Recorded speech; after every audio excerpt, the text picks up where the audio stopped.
Hello friends, welcome all in the 13th part of JEE Mains Trigonometry.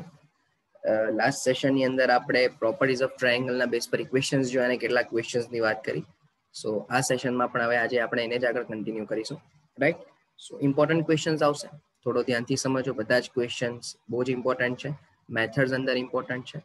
Okay, so start કરીએ આજનું session. સો સેશનનો જે first question છે અહીં આપણે વાત કરીએ. તમને આપ્યું છે ભાઈ કે cos a upon a equals to cos b upon b equals to cos c upon c, બરાબર? અને બાજુ a બરાબર b હોય તો ત્રિકોણનું ક્ષેત્રફળ શોધો. હવે નોર્મલી આપણી પાસે ત્રિકોણના ક્ષેત્રફળ માટે બે અલગ અલગ સૂત્ર છે, બરાબર? અહીંયા કહી દઉં તમને કે ત્રિકોણનું ક્ષેત્રફળ ધારો કે તમારે શોધવું હોય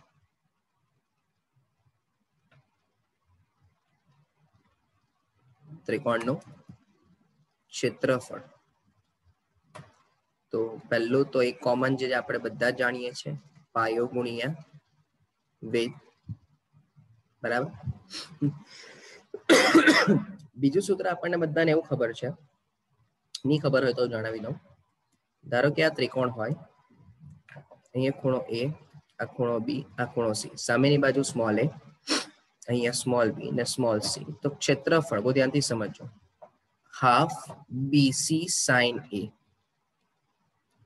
અથવા તો હાફ ab sin c અથવા તો હાફ ac sin b, બરાબર? આ મોસ્ટ ઇમ્પોર્ટન્ટ ઇક્વેશન છે, બરાબર? ત્રિકોણમિતિમાં ત્રિકોણનું ક્ષેત્રફળ શોધવા માટેનું આ પણ એક અલગ સૂત્ર છે કે જે તમને ઘણી બધી વખત હેલ્પફુલ થશે, બરાબર છે? તો હવે તમે ક્યાંક કમ્પલસરી પાયો ગુણ્યા વેધ તો લગાવી જ નથી શકવાના, કારણ કે ત્રિકોણમાં પાયો કયો છે, વેધ કયો છે, અત્યારે આપણને આઈડિયા નહીં આવશે. એટલે કમ્પલસરી જો આની અંદર તમારે ક્ષેત્રફળ શોધવું હશે તો તમે આ જ સૂત્રમાંથી કોઈકનો ઉપયોગ કરશો, બરાબર છે? તો હવે ધારો કે આપણી પાસે જે કન્ડિશન ગિવન છે, શું કન્ડિશન ગિવન છે? આપણી પાસે છે cos a upon a, cos b upon b અને cos c upon c. હવે ધારો કે તમે એમ સમજો કે a બરાબર તમે k sin એ લખી શકશો, એવું જ cos b બરાબર તમે k sin b પણ લખી શકશો, અને c બરાબર k sin c પણ લખી શકશો. તો એનો મિનિંગ એવો થયો ને કે cot a બરાબર cot b બરાબર cot c બરાબર k. તો એનો મિનિંગ એવો થયો કે આ ક્યારે શક્ય બને? તો આ શક્ય માત્ર a બરાબર b બરાબર c હોય તો જ શક્ય થાય. બોલો હા કે ના? બરાબર? જો તમારી પાસે a બરાબર b બરાબર c હશે તો અને તો જ cot a નું મૂલ્ય, cot b નું મૂલ્ય અને cot c નું મૂલ્ય બરાબર કરીને કોઈ k આવતું હશે. હવે જો a બરાબર b બરાબર c હોય તો એનો મિનિંગ કે ત્રિકોણ જે છે એ સમબાજુ થશે, હા કે ના? અને જો એ સમબાજુ થાય તો a બરાબર b બરાબર c બરાબર √2 થઈ જશે. તો હવે ધારો કે તમારી પાસે જે આ ત્રણ સૂત્ર મેં લખાવ્યા એમાં b અને c ની કિંમત 2 2 થઈ ગઈ અને a ની કિંમત 60 છે. તો બોલો માટે ક્ષેત્રફળ ડેલ્ટા બરાબર હાફ bc sin 60. તો આ 2 into √3/2, તો એનો મિનિંગ કે ડેલ્ટાની કિંમત તમારી પાસે √3 આવી ગઈ, બરાબર? એટલે કે તમારો ઓપ્શન નંબર √3 એટલે કે ડી. આ ડી તમારો આન્સર થઈ જશે. સમજો. હવે આમાં સમજવાનું શું હતું ભાઈ, કે આપણને બધાને જ ખબર છે કે સર સમબાજુ ત્રિકોણ હોય તો ક્ષેત્રફળ √3/4, બરાબર? √3/4 a² આવે છે ને? તો કઈ રીતે આવે? તો કે આમાં તમે a બરાબર 60 ડિગ્રી મૂકી દો એટલે તમને સીધું જ સૂત્ર મળી જશે. ઓકે, સો હોપ કે આ પોઈન્ટ સમજમાં આવ્યો હોય. ચલો, ત્યારબાદ તમારી પાસે કન્ડિશન છે tan b બરાબર સમથિંગ અને તમારે tan a plus b નું મૂલ્ય જોઈએ છે. તો આપણે એક કામ કરી લઈએ, tan a plus b નું સૂત્ર વાપરી લઈએ પહેલા. tan a plus tan b upon 1 minus tan a tan b. હવે તમે ઓબ્ઝર્વ કરો તો તમારી પાસે જે બી જવાબ ઓપ્શન્સ આપ્યા છે એમાં કશામાં પણ tan નો તો ઉલ્લેખ છે જ નહીં, તો મારે શું કરવું પડશે તો કે હું tan a ને બદલે sin a upon cos a લખી દઉં, બરાબર, અને વત્તા કરીને tan b ને બદલે જે કિંમત તમને આપી છે n sin a cos a upon 1 minus n cos square a, બરાબર, આ આપણે મૂકી દઈએ. એવું જ અહીંયા પણ sin a upon cos a, કે આ ક્વેશ્ચનમાં મેઇન સાદુરૂપ જ છે, અને n sin a cos a upon 1 minus n cos square a. ચાલો તો હવે તમે બંને બાજુ લસા લઈ લો, તો sin a minus n sin a cos square a વત્તા n sin a cos square a whole divided by cos a minus n cos cube a અને minus n sin square a cos a. બસ તો આ સાદુરૂપ જોઈ લે તમને answer આવી જશે. તો ટૂંકમાં sin a, કારણ કે n sin a cos square a તો કેન્સલ. ચલો અહીંયા cos a as it is. બોલો આ જે બે પદ છે એમાંથી માઇનસ n cos a બહાર આવી જાય તો તમને મળી જશે cos square a plus sin square a. તો sin a upon આ cos a થઈ ગયું minus sin square plus cos square એટલે 1, એટલે અહીંયા n cos a થઈ ગયું. હવે જો તમારે ઓપ્શન સાથે સેટિસ્ફાય કરાવવું હોય તો આન્સર થઈ જશે તમારો કે ભાઈ sin a upon, ચલો છેદમાંથી cos કોમન એટલે 1 minus n cos, બરાબર, એટલે tan a plus b નો આ તમારો આન્સર થઈ જશે. sin a upon 1 minus n into cos, એટલે અને tan a upon 1 minus n પણ લખી શકાય, બટ એવો ઓપ્શન તમને અહીંયા દેખાશે નહીં, એટલે કે option number E is the correct one. Okay, so question થોડું ઈઝી છે, બટ પોઈન્ટ ઇઝ કે ફોર્મેશન તમને ક્લિયર હોવું જોઈએ, બરાબર છે. નેક્સ્ટ ક્વેશ્ચન પર જઈએ. ચાલો નેક્સ્ટ ક્વેશ્ચન ની અંદર છે કે ભાઈ એક શરત આપી છે તમને અહીંયા કે a square minus b square upon a square plus b square બરાબર sin a minus b upon sin a plus b. ચાલો હવે ધ્યાનથી સમજો. તો તમારે ત્રિકોણનો પ્રકાર શોધવો છે કે કયા પ્રકારનું ત્રિકોણ હશે. તો એક કામ કરીએ, આપણે અહીંયા a ને બદલે બોલો k square sin square a લખાય, minus k square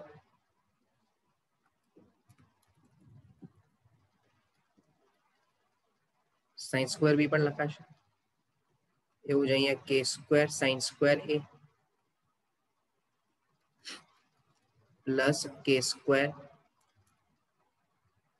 sin square b is equals to sin a minus b upon sin a plus b. ચલો હવે ઉપર નીચેથી k square તમે કેન્સલ કરી દો તો તમને મળી જશે sin square a minus sin square b upon sin square a plus sin square b equals to, અચ્છા અહીંયા એક થોડું નાનું કામ કરી દઉં ભાઈ, બહુ ધ્યાનથી સમજજો. આપણે ગઈ લાસ્ટ સેશનમાં એવું હોય ના કે a plus b plus c બરાબર પાઈ હોય. હવે જો a plus b plus c બરાબર પાઈ હોય તો અહીંયા sin પાઈ માઇનસ c લખી શકાય, બરાબર. તો આપણે એવું એક કામ અહીંયા લખી દઈએ. હવે યાદ કરો મેં તમને એક ઇક્વેશન કીધેલું કે sin square a minus sin square b હોય તો એનું સીધું જ સૂત્ર છે આપણી પાસે sin square alpha minus sin square beta નું. શું તો કે sin a plus b into sin a minus b whole divided by sin square a plus sin square b. અચ્છા હવે આને સામે લઈ લો તો minus sin a minus b upon બોલો છેદમાં sin c થઈ જશે, બરાબર છે, અને એના બરાબર 0 થઈ ગયું. હવે બહુ ધ્યાનથી સમજજો ભાઈ, તમે આ બંનેમાંથી sin a minus b common લઈ શકો છો, બરાબર. તો બ્રેકેટમાં શું બચશે તો કે બ્રેકેટમાં બચશે sin a plus b. અચ્છા ભાઈ હવે અહીંયા sin a plus b એટલે પણ પાછું sin c લખું તો ડાયરેક્ટ ખબર પડશે ને, કારણ કે જેમ અહીંયા સાઇન a પ્લસ બી ને બદલે સમજો અહીંયા જેમ સાઇન a પ્લસ બી ને બદલે તમે પાઈ માઇનસ એ લખ્યું એમ અહીંયા પણ હું પાઈ માઇનસ એ લખી જ શકું, બરાબર છે. અને છેદમાં થઈ જશે sine square a plus sine square B અને -1 upon sine c equals to 0. ચાલો તો હવે એના પરથી તમને સાઇન a માઇનસ બી, અચ્છા તમે લસા લઈ લો તો sine square c minus sine square a plus sine square B અને છેદમાં sine c into sine square a plus sine square B બરાબર 0 મળશે. હવે બહુ ધ્યાનથી સમજો ભાઈ. હવે તમને જે આ રિઝલ્ટ મળ્યું એના પરથી તમે શું કહી શકો કે ક્યાં તો સાઇન a માઇનસ બી બરાબર 0 અથવા તો આ જે સાઇન સ્ક્વેર c બરાબર માઇનસ જે છે અહીંયા પણ માઇનસ આવશે જસ્ટ તમને બરાબર એના બરાબર બી 0 થશે કારણ કે છે તો 0 થવાનું નથી. તો આના પરથી આપણને બે રિઝલ્ટ મળ્યા. કયા બે રિઝલ્ટ મળ્યા જોજો સમજો. તો અહીં ક્યાં તો સાઇન a માઇનસ બી બરાબર 0 અથવા સાઇન સ્ક્વેર c બરાબર sine square a plus sine square B મળ્યું. ચાલો ભાઈ સાઇન a માઇનસ બી બરાબર 0 નો મીનિંગ કે a માઇનસ બી બરાબર 0 અથવા ચલો અહીંયા હું c ને બદલે c square upon k square a square upon k square અને b square upon k square લખી જ શકું ને. તો એનો મીનિંગ કે ક્યાં તો a બરાબર b અથવા a square plus b square બરાબર c સ્ક્વેર. હવે તમે ધ્યાનથી ઓબ્ઝર્વ કરો કે જો હું ત્રિકોણ લઈ લઉં, ત્રિકોણ અહીંયા a b અને c લઈ લઉં તો એની સામેની બાજુ સ્મોલ a, b ની સામેની બાજુ સ્મોલ b ને c ની સામેની બાજુ સ્મોલ c, તો compulsory a square plus b square બરાબર c સ્ક્વેર થવા માટે ab જે હશે એ કર્ણ હશે અને જે c હશે કમ્પલસરી શું હશે 90 ડિગ્રી હશે. સાથે સાથે a અને b પણ સમાન તો 45 45 ના જવાના કે નહીં. તો એનો મીનિંગ કે આના પરથી તમને કાટકોણ મળે અને આના પરથી તમને સમદ્વિભુજ બાજુ મળે, બરાબર. તો એનો મીનિંગ કે ફાઇનલ જવાબ શું થઈ જશે તો કે ત્રિકોણ abc સમદ્વિભુજ કાટકોણ ત્રિકોણ થાય. ચાલશે ભાઈ. તમે જે સાદુરૂપ આપીને જવાબ લાવ્યા એના પરથી તમને બે શરત મળી. એક તો સમદ્વિભુજ એટલે કે બે બાજુ સમાન પણ મળશે અને ત્રીજું કાટકોણ પણ મળશે. તો એનો મીનિંગ કે તમારો જે ઓપ્શન હશે એ થઈ જશે સી, ક્યાં તો કાટકોણ હશે અથવા તો સમદ્વિભુજ હશે. બંનેમાંથી કોઈ પણ એક હોઈ શકે. બોલો ચાલે ભાઈ? રાઈટ. હોપફુલી આ પણ સમજમાં આવ્યું હોય. રાઈટ. એટલે અહીંયા ધારો કે તમારે ધારો કે નહીં આપણે એ જ લખવું પડે કે સમદ્વિભુજ અથવા કાટકોણ, કારણ કે બે અલગ અલગ શરત આવી ભાઈ. ઓકે ચાલો નેક્સ્ટ. ચાલો જુઓ હવે આ જે શરત છે એમાં તમે જરા ચેક કરો તો તમને આપ્યું છે કે a plus B plus C બરાબર પાઈ. અચ્છા તમને પહેલા એવું સમજ પડવું જોઈએ કે ભાઈ ધારો કે આ tan a/2 into tan b/2 પૂછે તો આનો મિનિંગ શું થાય? તો આનો મિનિંગ એવો થાય કે તમારે શોધવું છે tan a/2 tan b/2 plus tan b/2 tan c/2 right અને plus tan c/2 into tan a/2. આનો જવાબ તમારે શોધવો છે. પહેલા તો આનો મિનિંગ તમને આવો ખબર પડવી જોઈએ. હવે તમારી પાસે આપ્યું છે ભાઈ કે અહીં a plus B plus C બરાબર પાઈ. કોઈ પણ એકને સામે લઈ લો ભાઈ. તો a પ્લસ બી બરાબર થઈ જશે પાઈ માઇનસ સી. જો કેપિટલ છે એટલે હું સી ની આગળ વચ્ચેથી એક લીટી પાડું છું, બરાબર છે. હવે આપણને બે વડે ભાગાકાર આપવો છે કારણ કે મને જે જવાબ જોઈએ છે તે બધો એંગલ બાય 2 હાફ એંગલમાં જોઈએ છે. ચાલો તો અહીંયા તમે tan a/2 પ્લસ b/2 લખી શકો છો અને એવું જ અહીંયા પાઈ/2 માઇનસ c/2 પણ લખી શકશો. ચલો સૂત્ર વાપરો. સૂત્ર થઈ જશે tan a by 2 plus tan b by 2 upon 1 minus tan a by 2 tan b by 2.